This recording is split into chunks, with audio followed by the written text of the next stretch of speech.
ಕಾವ್ಯ ದಸರಾ ವಿಶೇಷ ಕಾರ್ಯಕ್ರಮದ ಅತಿಥಿ ರಂಜಿತಾ ದರ್ಶಿನಿ.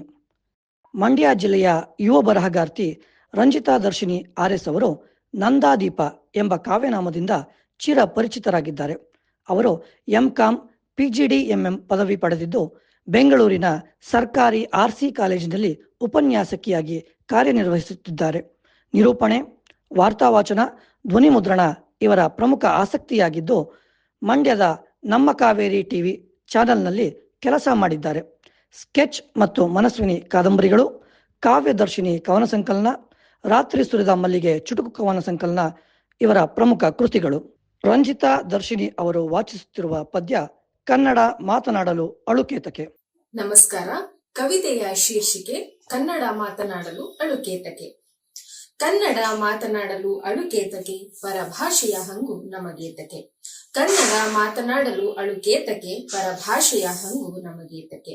ಕಲಿಸು ನಮ್ಮ ಭಾಷೆಯ, ತಿಳಿಸು ಅದರ ಹಿರಿಮೆಯ, ಪಸರಿಸು ಅದರ ಗರಿಮೆಯ. ಗಂಧದ ಕಂಪು, ಸಹ್ಯಾದ್ರಿಯ ಸೊಂಪು, ಹಕ್ಕಿಗಳ ಚಿಲಿಪಿಲಿ ಇಂಪು, ಕಾವೇರಿಯ ಮಡಿಲಿನ ತಂಪು. ಕವಿಗಳ ನಾಡು ಸಾಹಿತ್ಯದ ನೆಲೆಬೀಡು, ಕವಿಗಳ ನಾಡು ಸಾಹಿತ್ಯದ ನೆಲೆಬೀಡು. ಜ್ಞಾನಪೀಠದ ವೈಢೂರ್ಯದ ಭಂಡಾರ, ಇದೆಲ್ಲ ನಮ್ಮ ಕನ್ನಡಮ್ಮನ ಸಿಂಗಾರ. ಜ್ಞಾನಪೀಠದ ವೈಢೂರ್ಯದ ಭಂಡಾರ, ಇದೆಲ್ಲ ನಮ್ಮ ಕನ್ನಡಮ್ಮನ ಸಿಂಗಾರ.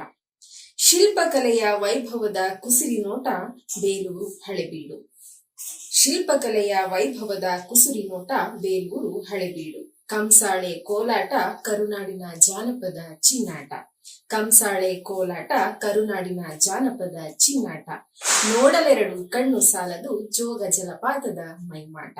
ನೋಡಲೆರಡು ಕಣ್ಣು ಸಾಲದು, ಜೋಗ ಜಲಪಾತದ ಮೈಮಾಟ. ಕವಿ ಕಲ್ಪನೆಗೆ ಹೊಸ ಭಾವನೆ, ಪರಿವರ್ತನೆಗೆ ನವ ಪ್ರೇರಣೆ. ಕವಿ ಕಲ್ಪನೆಗೆ ಹೊಸ ಭಾವನೆ, ಪರಿವರ್ತನೆಗೆ ನವ ಪ್ರೇರಣೆ. ಮನದ ಭಾವನೆಗಳಿಗೆ ಕನ್ನಡಿ, ಕನ್ನಡಿಗರ ಸಿರಿ ಹಲ್ಮಿಡಿ. ಮನದ ಭಾವನೆಗಳಿಗೆ ಕನ್ನಡಿ, ಕನ್ನಡಿಗರ ಸಿರಿ ಹಲ್ಮಿಡಿ. ಭವ್ಯ ಕರ್ನಾಟಕದ ಮುನ್ನುಡಿ, ಭವ್ಯ ಕರ್ನಾಟಕದ ಮುನ್ನುಡಿ. ಹೊಳೆಯುತ್ತಿರಲಿ ಕನ್ನಡಮ್ಮನ ಸಿಂಧೂರ, ಹೊಳೆಯುತ್ತಿರಲಿ ಕನ್ನಡಮ್ಮನ ಸಿಂಧೂರ. ಎಂದು ಬಾಡದಿರಲಿ ಕನ್ನಡಮ್ಮನ ಮಂದಾರ, ಎಂದು ಬಾಡದಿರಲಿ ಕನ್ನಡಮ್ಮನ ಮಂದಾರ. ಬಳಸೋಣ ಕನ್ನಡದ ಅಕ್ಷರ, ಬಳಸೋಣ ಕನ್ನಡದ ಅಕ್ಷರ. ಬೆಳೆಸೋಣ ಕನ್ನಡವ ಎತ್ತರ, ಬೆಳೆಸೋಣ ಕನ್ನಡವ ಎತ್ತರ. ಧನ್ಯವಾದಗಳು.